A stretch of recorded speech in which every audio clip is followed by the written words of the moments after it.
Well, percent means out of 100. If your fraction is not out of 100, our first step is look at the denominator. What do I need to do to 10 to get it out of 100? Well, I can do 10 multiplied by 10. That gets us 100. Whatever you do to the bottom, you do the same to the top. So 3 times 10 gives us 30. Now that's out of 100, we just simply read off our number at the top. Hence, 3 over 10 is 30%.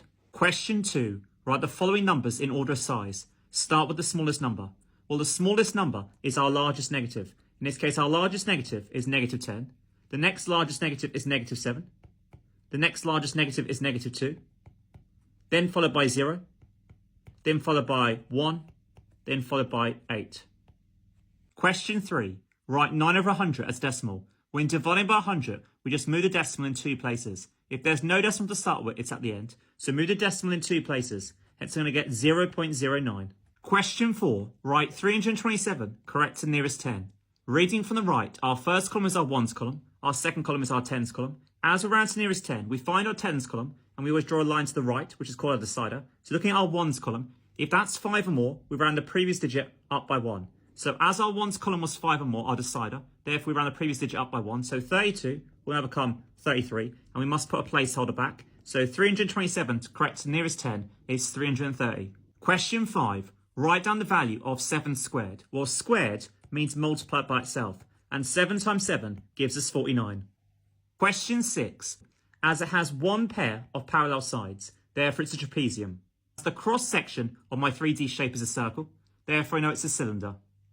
Question 7. £42 is shared equally between 3 friends. Work out how much each friend gets. Therefore I'm going to divide 42 by 3. The number we're dividing by always goes outside the bus stop. How many 3s go into 4? It goes in 1 whole time, as 3 times 1 is 3. As I have 4, the remainder is 1. How many 3s now go into 12? Well, 3 goes into 12 4 times, as 3 times 4 is 12. Hence, each friend gets £14. Question 8. Write down one thing that is wrong with the bar chart. When checking a bar chart, we first of all should check the frequency, our scale. Is it consistent? Here it's 2, 4, 6, 8, 10, 12, 14, 16. It's going up 2s, that's fine. When looking at the bars, in a bar chart, each bar should have the same width. And here we can see each bar has a width of 1 square. So again, that's correct. Now looking at each of the bars, well, the first bar for blue should be 10. Is that correct? Which is. The second bar for brown should go up to 15. Well, here it doesn't. It goes up to 16. Bar for brown should have been drawn at 15 and not 16. Question 9. Danny buys 1 loaf of bread for £1.20. So I'll write that down. He buys 1 bottle of milk for 70 pence. So 70 pence is 0.70. He buys 2 packets of cheese for £2.30 each. As he buys 2 of them, so I'm going to write £2.30 out twice, because it's £2.30 each. Adding up each of my columns, always starting from the right. My first column on the right gives us just 0. My next column, 2 add 7 gives us 9. 9 add 3 is 12, and 12 add 3 gives us 15. So I put the 5 down and carry the 1. I always keep the decimal point fixed. Adding up my next column, I know 1 add 2 is 3, 3 add 2 is 5, and the one I carried gives us 6. So his total bill for Danny came to £6.50. As Danny paid with a £10 note, and his bill came to £6.50, I know £10 is 10.00. I'm going to subtract his total bill, which in this case is £6.50, and £10 take away £6.50 will mean he's got change of £3.50. As he says I should get £3.30 change, is Danny correct? No, as he should get £3.50 change. Question 10. Rachel records the temperature in her garden at noon each day. On Monday, the temperature was 5 degrees Celsius. On Tuesday, the temperature was 10 degrees less than on Monday. If it was 10 degrees less than Monday, if Monday it was 5, therefore 5 subtract 10 will bring us down to -5. On Wednesday, the temperature was 3 degrees greater than the temperature on Tuesday. 3 degrees greater, well on Tuesday the temperature was -5, and 3 degrees greater means we're going to add on 3, and -5 add 3 will give us -2. Find the difference between the temperature on Monday and the temperature on Wednesday. If we're finding the difference, we're going to be subtracting the 2 temperatures. Well, the temperature on Monday was 5, therefore we're going to subtract the temperature on Wednesday. Well, the temperature on Wednesday was -2. If we're subtracting a negative number, we know a negative and negative actually makes a plus. So therefore 5 add 2 gives us 7. Question 11. When dealing with a pictogram, we should always look at the key. Here we see 4 baby squares represents 8 video games. For part A, we want how many video games were sold on Monday. Well, we know 4 baby squares represent 8, so in total that's 8, plus another 4 squares, that's another 8, or 8 at 8 gives us 16. We're now told more video games were sold on Tuesday than on Wednesday, and we're asked how many more. Well, Tuesday, we know that 4 baby squares represent 8, so that's 8, another 4 baby squares represent 8. If 4 baby squares represent 8, therefore 8 divided by 4, each baby square would represent 2. So here, for Tuesday, each of these represent 2. So I've got 2, 2, and 2.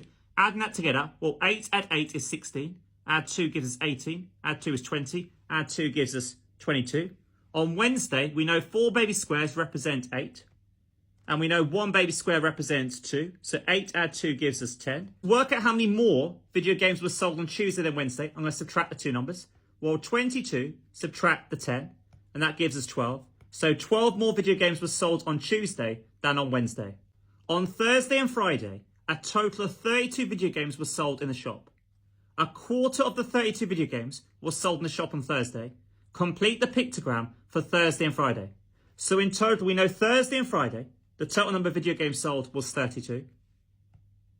We know a quarter of these were sold on Thursday. So therefore, a quarter of 32. Off in mathematics means to multiply. So a quarter of 32. When calculating a fraction amount, we always divide by the bottom and times by the top.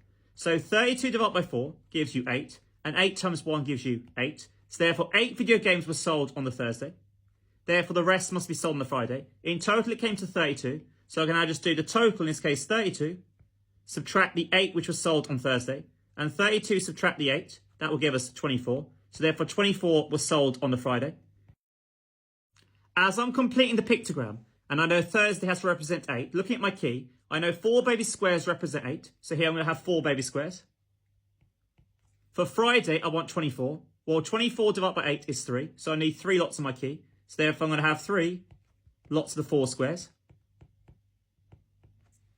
Question 12. There are 2 drama groups in a school. In one group, there are 36 boys and 48 girls. In the other group, 3/7 of the students are boys and the rest of the students are girls. Anne says that the ratio of the number of boys to the number of girls is the same for both groups. Is Anne correct? Well, in one group, there was 36 boys and 48 girls. So looking at the ratio, so the ratio of boys to girls, therefore would be 36 to 48. Simplifying our ratio, I can see that both 36 and 48 are divisible by 12. So I can divide both sides by 12. On the left-hand side, 36 divided by 12 gives us 3. On the right-hand side, 48 divided by 12 gives us 4. So the ratio of boys to girls in one group is 3 to 4. In the other group, we're told 3/7 of the students are boys and the rest of the students are girls. So therefore, the ratio of boys to girls in the other group, if 3/7 are boys, if I want to work out number of girls, I can just do the bottom number take away the top number. Well, 7 take away 3 gives us 4, and it's always have the same denominator. So therefore, 4/7 are girls. As they have the same denominator, I can just read off the top numbers as my ratio. Therefore, it's the ratio of 3 to 4. We can now see that the ratio of boys to girls in both groups is 3 to 4. Therefore, Anne is correct.